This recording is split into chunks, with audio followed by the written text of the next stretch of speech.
Hello बच्चों, let's read the question. In the following questions 1 to 15, a statement of assertion A is followed by a statement of reason R. We have four options in which assertion and reason are true, or maybe the explanation is correct, or maybe the explanation is not correct. So let's move on to the assertion and the reason. So assertion we have, that is NO2 plus CO give rise to CO2 plus NO, and it is a slow step where the rate is equal to concentration of NO2 की power 2. Reason: rate does not depend upon the concentration of CO because it is involved in the first step. So आपको इस case में क्या बताना है कि जो आपका assertion है, assertion क्या बोल रहा है कि जो हमारी रिएक्शन गिवन है आपको NO2 plus CO slow step में क्या दे रही है हमें, CO2 प्लस NO की फॉर्मेशन हो रही है. ठीक है, अगर मैं इसकी एक पूरी रिएक्शन लिखूं, फर्स्ट स्टेप में क्या होता है हमारा, NO2 के 2 मॉलिक्यूल्स रिएक्ट करते हैं जो कि स्लो स्टेप है और जिसे हम रेट डिटरमाइनिंग स्टेप भी बोलते हैं. ये हमें क्या देते हैं, NO मॉलिक्यूल प्लस में NO3 मॉलिक्यूल देते हैं. फिर ये जो NO3 मॉलिक्यूल है ये हमारा CO के साथ रिएक्ट करती है जो कि हमारी फास्ट स्टेप ऑफ रिएक्शन है, जिससे हमें CO2 प्लस NO2 की फॉर्मेशन होती है. तो जो हमारी ओवरऑल नेट रिएक्शन मिलके आती है वो आती है NO2 plus CO give rise to CO2 plus NO molecule. ठीक है, यहाँ पे आप देख रहे हो ये जो NO3 है ये आपके क्या करेंगे, एक एक्ट करेंगे एज एन इंटरमीडिएट. अब इंटरमीडिएट्स क्या होते हैं, इंटरमीडिएट्स वो पार्ट होता है हमारी रिएक्शन का जो कि हमारे रिएक्शन को हेल्पफुल कराता है आगे प्रोसीड कराने के लिए. फॉर एग्जाम्पल जैसे कि अभी हमने यही एग्जाम्पल लिया है, NO2 प्लस NO2 से हमें NO प्लस NO3 मिला.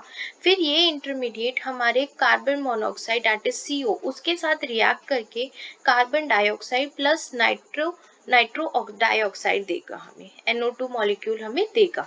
तो NO3 जो है वो एक टाइप का हमारा इंटरमीडिएट है.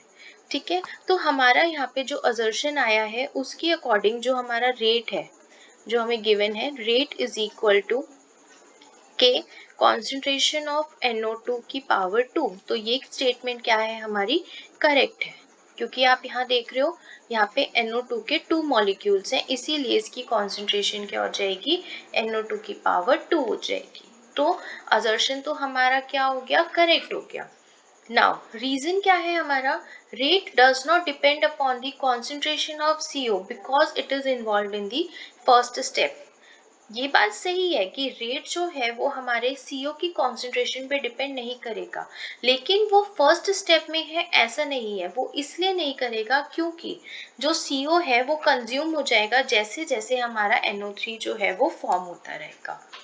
क्या रीजन रहेगा हमारा, इस रीजन के लिए हमारा क्या रहेगा कि डिपेंड तो नहीं करेगा CO के ऊपर, लेकिन फर्स्ट स्टेप इन्वॉल्व होने की, फर्स्ट स्टेप में होने की वजह से वो कॉन्सेंट्रेशन नहीं देगा, बल्कि रीजन क्या रहेगा, जैसे जैसे हमारा NO3 मॉलिक्यूल फॉर्म होता जाएगा वैसे वैसे CO मॉलिक्यूल क्या होते जाएंगे, कंज्यूम होते जाएंगे. इसीलिए वो अपनी कोई भी पर्टिकुलर कॉन्सेंट्रेशन नहीं देगा जबकि वो फास्ट स्टेप में रिएक्शन अपनी शो करते हैं.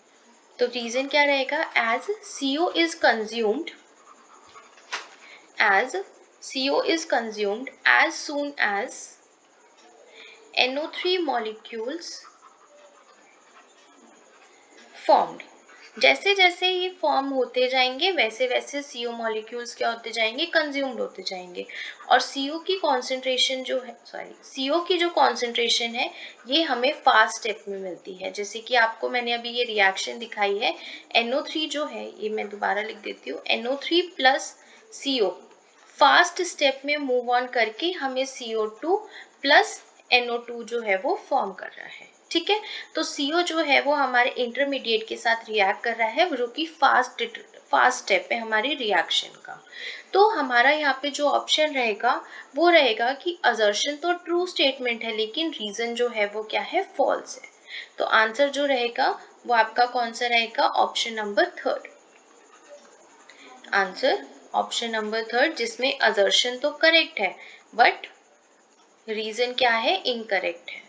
Okay, so this is the answer for this question. Hopefully you will understand. Best of luck.